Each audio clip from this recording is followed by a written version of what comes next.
All right. Hello, everyone. It is April 15th. Woo!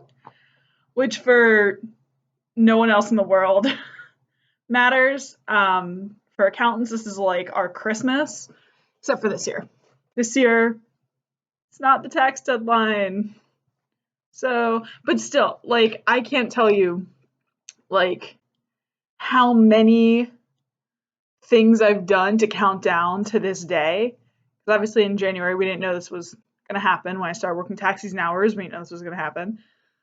So, like, my firm has a countdown on our website.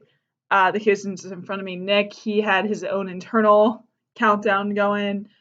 I had countdowns a couple places. I went by weeks in my mind. So I actually had before this, I planned all my meals because normally I don't have time to cook or go to the grocery store. So typically during tax season, I get my groceries delivered and I meal prep on Sundays, and I just like have my meals for the week. So it was like, all right, week one, I'm having this. Week two, I'm having this. Week three, I'm having this. And as I was like getting up to them, I was like, haha, I haven't been on that in a while because I haven't had to meal prep because I've just been able to be home, which is nice. Um, but still, like, I understand that it's different this year than it's been any other year. Um, but it's April 15th, ladies and gentlemen. We've made it once again.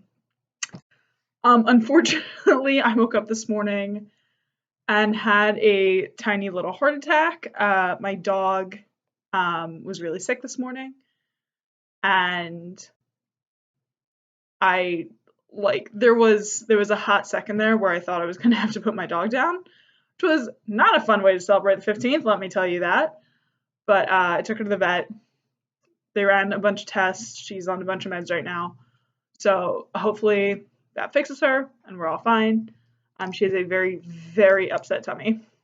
Um, but yeah, I'm pretty elated right now because she's back and she's fine, and it's the 15th, and life is good sometimes.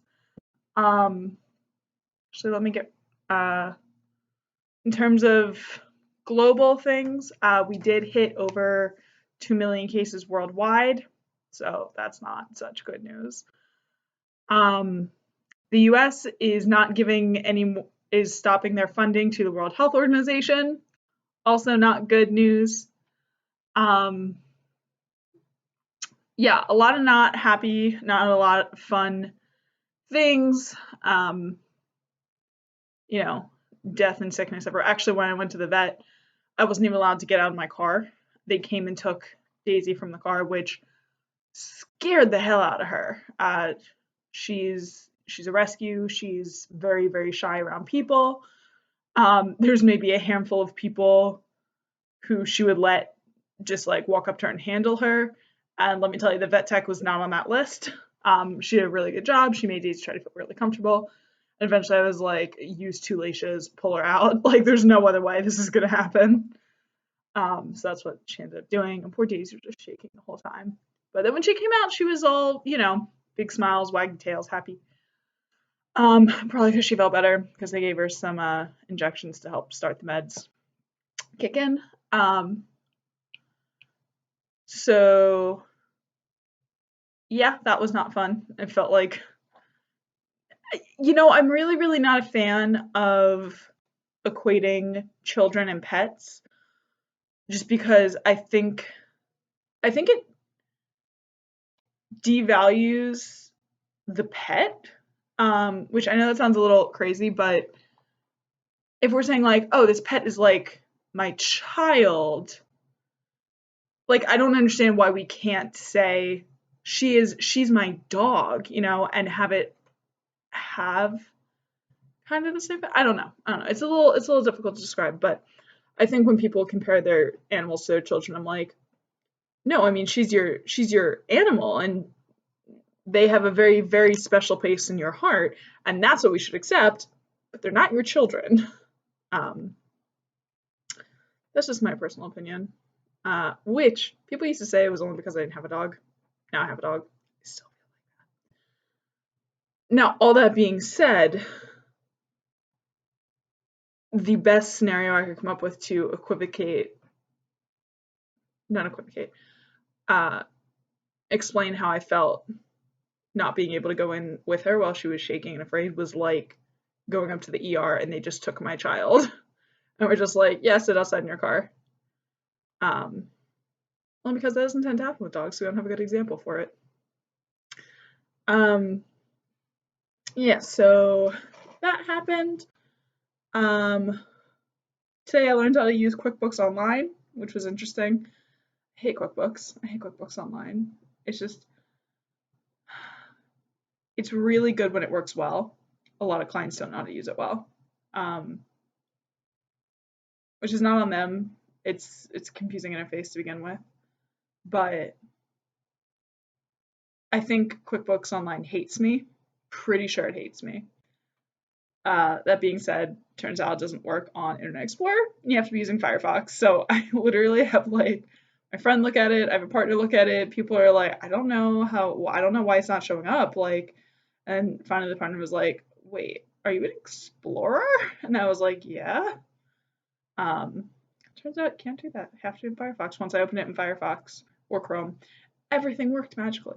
So yeah, I've noticed a couple. This isn't related to COVID or anything like that. Just fun personal tidbits.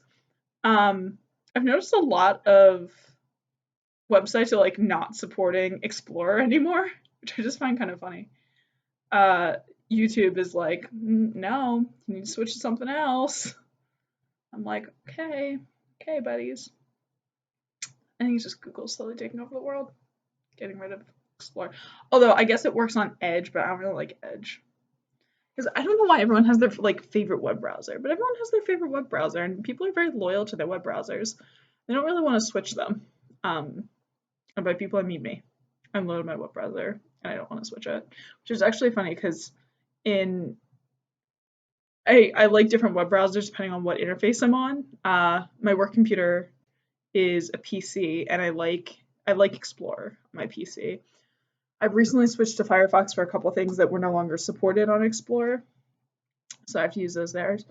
On my home laptop is a Mac, and I much prefer Chrome on my home laptop. And on my phone, I have an iPhone, and I use Safari for everything. So it's a little different about different things. Okay, Sarah.